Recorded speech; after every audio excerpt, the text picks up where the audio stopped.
Hello दोस्तों, ये बात है लेंस नायक करम सिंह की, जिनकी बहादुरी का गाथा आज हम सुनेंगे दोस्तों। लेंस नायक करम सिंह जो है वो एक परमवीर चक्र विजेता है दोस्तों, जो कि सिख रेजिमेंट से थे।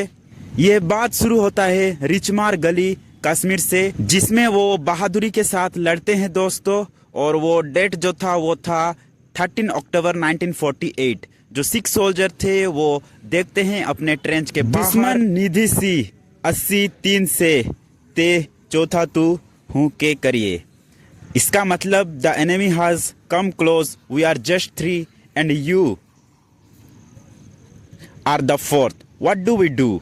उनका जो सेक्शन कमांडर थे वो थे लेंस नायक करम सिंह, जिनके ऊपर की ये जिम्मेदारी थी अपना देश की हिफाजत करने का, और वो अपनी बहादुरी के साथ ये काम कर लेते हैं। करम सिंह जो थे वो एक हैंडसम सिख थे, जिनका हाइट मोर देन 6 फीट था दोस्तों। वो एक हैंडसम सिख थे दोस्तों, जो कि बहादुरी के साथ अपना रेजिमेंट का नाम रोशन करते हैं। वो पकड़े हुए थे .303 राइफल दोस्तों, जिसकी मदद से वो दुश्मन को हैरान कर देते हैं दोस्तों। वो जो थे वो अपने ट्राउजर में पूरा खून से लथपथ थे दोस्तों, फिर भी वो कूद पड़ते हैं दुश्मन की ओर। उनका रेजिमेंट के सिपाही सारे उनके बहादुरी का गाथा गाते हैं दोस्तों, और वो गन फायर के साथ फास्ट अटैक जब होता है पाकिस्तानी की ओर से, हमारे सिख रेजिमेंट के जवान भी उसका जवाब देते हैं दोस्तों पूरी बहादुरी के साथ। करम सिंह जो थे वो पहले जवाब नहीं देते हैं दोस्तों, और इसके बाद थोड़ा वो देखते हैं आर्मड पाकिस्तानी को। वो सिर्फ 4 थे दोस्तों, और ब्लीडिंग से बुलेट से लथपथ होते हुए भी वो फिर निकल पड़ते हैं उनका जवाब देने के लिए। और कंटिन्यूस आर्टिलरी शेलिंग हो रहा था दोस्तों। हमारे जो सिपाही थे वो कंप्लीटली आउट नंबर थे, उनके पास एम्यूनिशन भी शॉर्टेज था, ग्रेनेड भी शॉर्टेज था, फिर भी वो जितने भी ग्रेनेड है उसके साथ कूद पड़ते हैं दुश्मन के ओर। और इसके बाद वो अपना वार क्राई बोलते हुए जो बोले सो निहाल, सत श्री अकाल, और वो ग्रेनेड को हवा में फेंक देते हैं और कूद पड़ते हैं सीधा दुश्मन की ओर। रिचमार गली में बहुत सारे लोगों को खड़ोच आया था, फिर भी वो अपना जान का बाजी लगाते हुए सारे सोल्जर को मोटिवेट करते हुए निकल पड़ते हैं, और वो बोलते हैं जद्दू 80 इत्थे जान दे देंगे तन सादी कीमत बढ़ जाएगी। इसका मतलब if we die fighting we will always be remembered. वो बोलते हैं सड्डे पीछे बत्थारे ने लड़न वाले, सारी कंपनी सड़े पीछे हैं।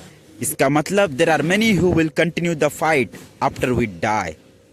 उनके बैकपैक में एक और ग्रेनेड होता है, उसे भी वो फेंक देते हैं दोस्तों। उसका पिन निकाल के उसको एयर में फेंकने के बाद वो फिर जंग में लड़ जाते हैं। ऐसे थे हमारे लेंस नायक करम सिंह, जो कि अल्फा कंपनी से थे दोस्तों, और उनका जो आउटपोस्ट था वो रिचमार गली के पास था, तो वो उसको प्रोटेक्ट करने के लिए अपना जान तक बाजी लगा देते हैं। और एक अटैक जब वो 6 AM के करीब हुआ दोस्तों, और वो डेट था 13 अक्टूबर 1948। सिचुएशन डू और डाई की तरह था। वो ईद का समय था दोस्तों, तो करम सिंह जो है वो अपने मैन के साथ आउट नंबर होते हुए भी हार नहीं मानते हैं दोस्तों, और उनका एम था रिकैप्चर करना रिचमार गली को, और उनका आउटपोस्ट अल्फा कंपनी का उधर ही लगा था दोस्तों। सेकंड अटैक जब होता है वो लगभग 9:30 AM के समय पर होता है, पर वो उसे भी वो रिपल्स कर देते हैं दोस्तों अपने ब्रेव सोल्जर के साथ।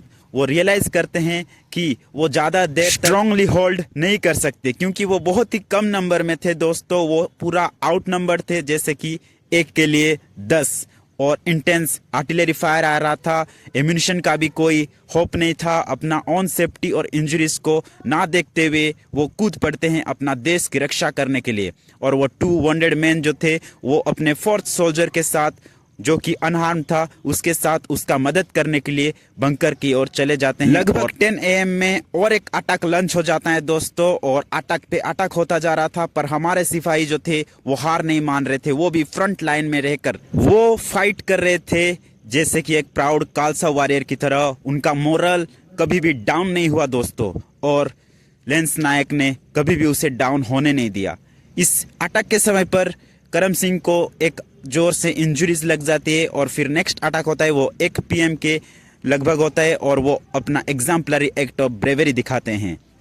इसके बाद फिफ्थ पाकिस्तानी अटैक लगभग 1 PM के समय पर होता है दोस्तों, और वो जो पाकिस्तानी सोल्जर्स थे वो आगे बढ़ रहे थे, लंच कर रहे थे, और एक अटैक फिफ्थ अटैक उसको भी रिप्लाई कर देते हैं और ग्रेनेड फेंकते हुए ग्रेनेड स्मोक से वो पूरा इलाका भरा पड़ा था, और अपना बोयनेट को फिक्स करते हुए अपने राइफल के साथ वो सीधा कूद पड़ते एनिमी के। सोल्जर्स कह रहे थे घूप निकल घूप निकल। करम सिंह जो है वो याद करते हुए अपने ड्रिल उस्ताद को, जिस समय वो ड्रिल सिखा रहे थे, वो उन्हें बहुत मोटिवेट करता है दोस्तों आगे बढ़ने के लिए। ये पाकिस्तानी सोल्जर को बहुत ही शॉक कर देता है दोस्तों इस अटैक के बाद, और इसके बाद वो एक और बार रिट्रीट करते हैं। समय हुआ था 7 PM और एनिमी का विल फाइनली ब्रोकन हो चुका था, फिर भी वो एक और 8 अटैक करते हैं, और हमारे सिपाही किसी भी तरीके से कम नहीं है दोस्तों, उसका भी जवाब दे देते हैं, और वो लगभग 3000 सेल्स फायर करते हैं, उसका भी जवाब हमारे ब्रेव सोल्जर देते हैं। अल्फा कंपनी अपने बंकर का इतना हिफाजत करते हैं पूरे स्पिरिट के साथ, पूरे जोश के साथ। एक सिख लगभग 10 मैन को हरा देते हैं दोस्तों, और 37 वॉन्डेड पाए जाते हैं, पर करम सिंह जो थे वो सरवाइव करते हैं अपने इंजरी होने के बाद, और India first president doctor Rajendra Prasad से वो परमवीर चक्र लेते हैं। ये था सेकंड गैलेंट्री अवार्ड। वो बर्मा में हुए फाइट में भी मौजूद थे। वो जो थे वो 5% में से एक थे जिन्हें प्राइम मिनिस्टर जवाहरलाल नेहरू के द्वारा होस्ट करने का मौका मिला था नेशनल फ्लैग, जो कि 15 अगस्त 1947 के दिन पर, और वो लगभग 77 ईयर तक ऑनररी कैप्टन रैंक भी उनको मिलता है, और वो पीसफुली डेथ होता है उनका 1993 में। और उनके रेजिमेंट के सिपाही आज भी उन्हें याद करते हैं, ना कि सिर्फ लड़ने के लिए और मारने के लिए, बल्कि वो हमेशा मदद करते थे अपना पूरा कॉन्फिडेंस के साथ वो बैटल ऑफ रिचमार गली में। और उन्हें सब बोलते थे कि एक तो सरदार था और ऊपर से अवार्ड था। वो जो है वो आर्मी में इनरोल्ड होते हैं 15 सितंबर 1941 के दिन पर। वो एक एक्सीलेंट स्पोर्ट्समैन भी थे, जो कि एक्सीलेंट थे हाई जंप पे और पोल वॉल्ट पे। वो बहुत ही कम उम्र में, यंग एज पे ही वो पहले ऐसे सिपाही बन गए जो कि परमवीर चक्र को अपने जीते जी अपने चेस्ट पे पहनने का मौका मिला।